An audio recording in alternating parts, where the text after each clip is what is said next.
Wake that ass up. Black America, black world. First thing first, I want y'all to recognize what I'm finna get on. The topic I'm finna get on is Black Wall Street. And obviously why they need to stop saying that black people can't be self-sufficient, black people lazy, black people this, black people ignorant, black people that. All this shit over with. It's a new day and age. First thing first, I want black people to love black people all over the world. No matter what you believe, no matter what our differences are, no matter what we got going on. All over the world, we know we need to come together under one mutual agreement that we need to break away from European powers. That's it. I don't care what you believe, what type of career you headed towards. You need to get up every morning and think to yourself, what can I do today to help us get through and get past these European powers so we can build our own nation? So we can start trusting each other again. So we can build like our ancestors did. Alright? Because that's what we need to do. First, we got to pay homage to Black Wall Street. I want to give a big shout out to Black Wall Street. Everybody who lived in that era. Shout out to all those that passed on. All those who died in the massacre. All the people who gave their life and expressed themselves to the highest of their ability. And made a great community, a great city for black people. And this was happening all over America, y'all. This wasn't just in Tulsa, Oklahoma. This was happening all over America. Black people were thriving. Now I'm showing these posters I just put together for a seminar I just had in my city. I just had a little seminar down here, and I expressed these ideas to people about a new way of life in our black communities, how we can work together as entrepreneurs. But this is a poster from that seminar. And I want to talk to y'all today about the wealth margin in America and how big of a gap it is, and how, you know, I guess if y'all religious, I guess God done bless white people to, you know, to do these things and rule the way they do and have the money and just live blessed the way they do. And black people just supposed to suffer. We supposed to go through shit like this. We supposed to be destroyed and demolished. Every time we build up, we get destroyed here in America. And it's been a trend. It's been a traditional trend that's held us back. So first thing I want to explain about Black Wall Street, I want to talk about the greatness. I want to talk about the greatness of Black Wall Street. Don't just think about how they blew it up and how they destroyed it. Look at the black family. First thing I got to let y'all know is that the majority of the citizens, black citizens in America today, you know, we native to this land. We Native Americans.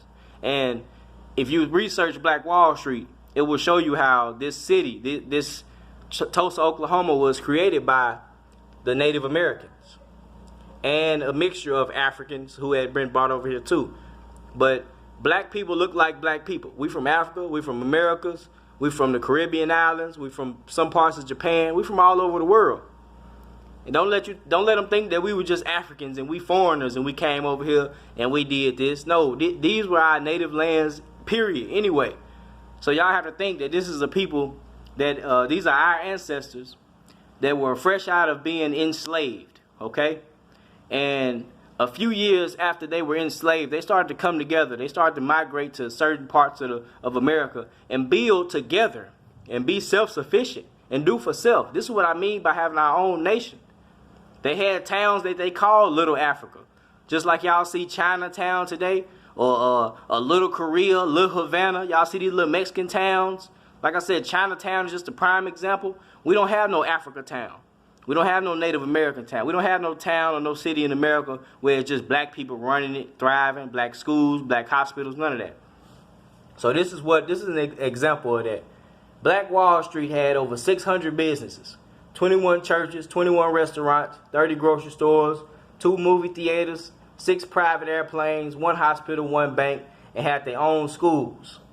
Whole school system ran by them, ran by Native American people, black people, copper-colored people, putting their money together, putting their education together, had their own school curriculum. Why do you think so many great people was developing? Why do you think so many great people were developed back in the day? Great black people developed out of these eras back in the day. Coming out of the 60s and the 70s. These is the products of these elders that was teaching them. Homeschooling. Yeah, it it wasn't too many public school. It wasn't no public school like we see today. A lot of these children were homeschooled. They were self-sufficient. They were taught by their elders and their parents. You know, a people that's coming out of being enslaved, you know we're not finna teach our people to just go get a job. We're going to teach our people to create jobs. We're going to teach our young ones how to create things and be inventors, be classy, be better. Look at that. Black American citizens were terrorized and dismantled. Black Wall Street was eventually criminally destroyed by the U.S. government using racially motivated citizens, police, and military forces. This is true. I read that they were flying military helicopters and military planes over the city of Tulsa, Greenwood, and bombing it. Check this out. May 31st, 1921. Hold on, let me get close. Hold on. May 31st, 1921, 19-year-old African-American man was accused of assaulting a 17-year-old European-American girl. He was arrested and said to be lynched. The African-American or Native American citizens from the Greenwood area of Tulsa, Oklahoma, came to his rescue. They knew he had been falsely accused. When armed black citizens marched down to the police station demanding the young man's freedom, shots were fired, shots rang out, and a civil war began. It lasted 2 days. Y'all see that? They bombed Tulsa, Oklahoma for 2 days. They bombed Greenwood, you know, day and night for 2 days. Kids died, elders died. This is an actual picture of them before they had killed the young man. You see all the white folks around, police around, they taking him in. White folks running up, slapping him. They just, you know, they terrorized our people. But you will have people today say, oh, black people ain't did nothing. Black people lazy, man. Black people. Y'all don't understand. It is a trend, a traditional trend of being terrorized by your oppressor is what keeps our next generation back from creating and revolting and wanting to do for self. Okay? This is why Black Wall Street has not been recreated. Because by tradition, by intimidation, by fear that you have our people. Even now when I talk to people about coming together, this type of shit installed fear in our people. We don't want to build. We scared if we build, y'all gonna come blow it up again. We scared if we build our own city, y'all gonna make it look like this again. We don't want to see our children dying. We don't want to see our elders dying. We try to do for self, y'all turn into this. Y'all turn a 19-year-old boy accused. Y'all accuse somebody just to start up some shit, just because y'all jealous because our people thriving. And I know it had a lot to do with jealousy, I know. Now, Black Wall Street is very important because I want y'all to understand that we on a historic timeline here. And as you tick the timeline and tick the timeline, you get the 1920s, 1940s, 1950s, 1960s. You know, black people were at a rise even after Black Wall Street. Black people were still trying to be independent, trying to be self-sufficient, all the way up into the 70s and the early 80s. But after the 90s, after they started pouring drugs in, and after Dr. King and Malcolm X was killed, and after the momentum of Marcus Garvey was killed, black people just kind of sat back and just watched away. We didn't really care no more. We just let it go. Guns and drugs have been poured into our hood. We start killing each other. We start doing all type of madness. They turned the tables on us, made us fight against each other, so we wouldn't work together and be self-sufficient. You know what I'm saying? And all this has resulted into the American economy looking like this today. Look at the wealth distribution of America. Population of America is 327 million, roughly. Y'all can look this up.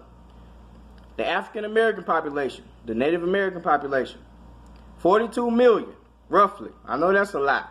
I know it's more of us than that. Now, this is in my city. You know, it ain't number 7,000 of us, 7,800 of us, whatever. But I want y'all to look at something closely. The top 1% annual family income in America.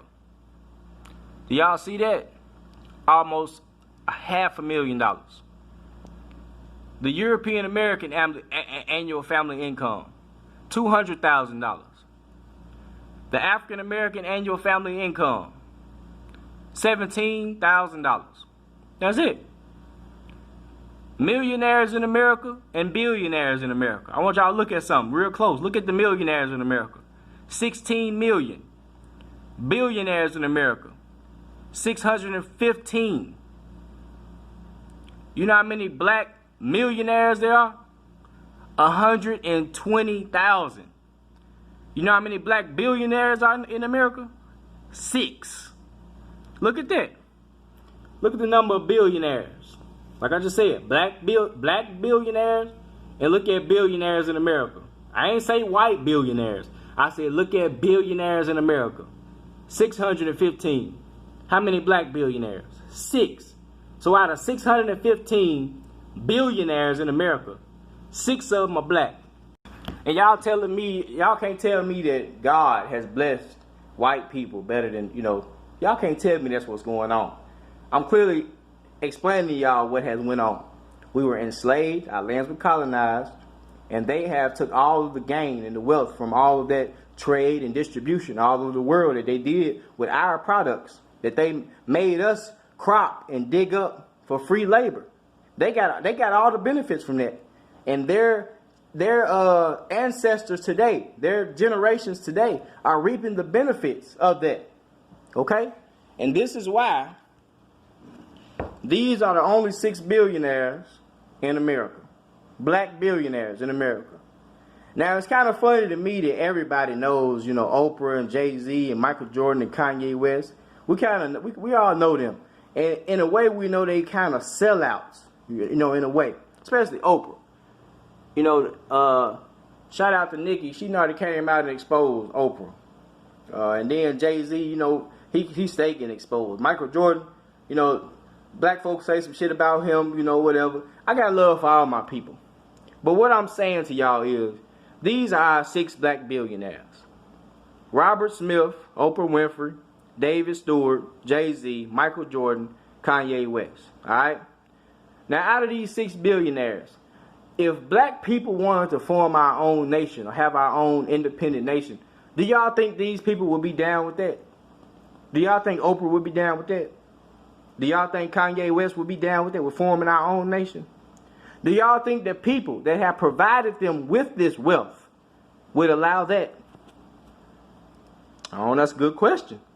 Let me ask y'all again. Do y'all think the people that have allowed these people to be wealthy, to be in the position that they are in, would allow them to split off, to annex themselves and have their own way of life, their own country? Even though, they billionaires. So what y'all think? I think not. But it's real funny to me that people want to say all they want to say about black folks, but they never pull back the curtain and look at how the wealth is distributed. Look at how the money is, and look at the history of this country and why black people are in the position we in. It ain't time to make excuses. It's time to change this shit. Fuck these European Americans. We need our power back. And if they got a problem with that, shit, well, so be it.